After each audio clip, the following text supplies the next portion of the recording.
ഇന്ധന ചോർച്ചയുണ്ടായ കോഴിക്കോട്ട് എലത്തൂരിൽ ശുചീകരണ പ്രവർത്തനങ്ങൾ അല്പസമയത്തിനകം തുടങ്ങും. മണ്ണിലും വെള്ളത്തിലും കലർന്ന ഡീസലിന്റെ വീര്യം കുറയ്ക്കാനുള്ള സംവിധാനങ്ങൾ അടക്കം എത്തിച്ചാണ് ശുചീകരണം. ഇന്ന് വൈകിട്ടോടെ തന്നെ പ്രശ്നം പരിഹരിക്കുമെന്നാണ് നാട്ടുകാരുടെ പ്രതീക്ഷ. ഇവിടെ ശുചീകരണ പ്രവർത്തനങ്ങൾ ഒരു 11 മണിയോടുകൂടി ആരംഭിക്കുമെന്നാണ് നമുക്കിപ്പോൾ ലഭിക്കുന്ന വിവരം. മലിനീകരണ നിയന്ത്രണ ബോർഡിലെ ഉദ്യോഗസ്ഥർ, റവന്യൂ ഉദ്യോഗസ്ഥർ, ഒപ്പം തന്നെ ഇവിടെ കോർപ്പറേഷൻ്റെ ആരോഗ്യ വിഭാഗം ഉദ്യോഗസ്ഥരെല്ലാം സ്ഥലത്തുണ്ടാവും. മുംബൈയിൽ നിന്നാണ് ഈ സ്പെഷ്യൽ ലിക്വിഡ് എത്തിക്കുക. ആ ലിക്വിഡ് ജലാശയങ്ങളിലേക്ക് ഉപയോഗിച്ചാണ് വേണ്ട ശുചീകരണത്തിനുള്ള ഇടപെടൽ നടക്കുക. എന്തായാലും ഈ മേഖലയിൽ ഇപ്പോഴും ഈ ഡീസലിൻ്റെ ഒരു മണമൊന്നും പോയിട്ടില്ല. ആൾക്കാരോട് ചോദിക്കാം. ചേച്ചി പേരെന്താ? മജിനി. ചേച്ചി വീട് ഇവിടെ അടുത്താണോ? മണം ഭയങ്കരമായിട്ട്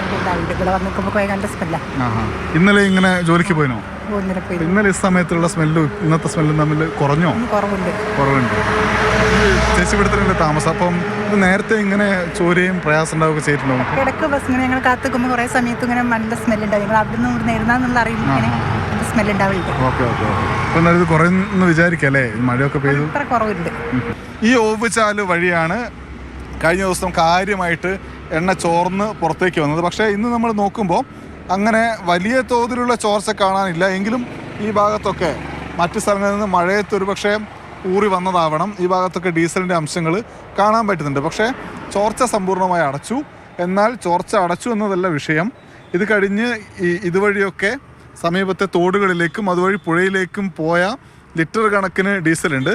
അത് പരിശോധിച്ച് ശുചീകരിക്കുക എന്നത് ഒന്നാമത്തെ കാര്യം. രണ്ടാമത്തേത്, ഇവിടെ ഡീസൽ മണ്ണിലേക്ക് കലർന്നിട്ടുണ്ട് ചില മേഖലകളിൽ. അവിടെ മണ്ണ് മാറ്റി പകരം മണ്ണിടാനാണ് ജില്ലാ കളക്ടർ HPCL നിർദ്ദേശിച്ചിട്ടുള്ളത്. അതിനുള്ള നടപടികളെല്ലാം ഇന്ന് ആരംഭിക്കും.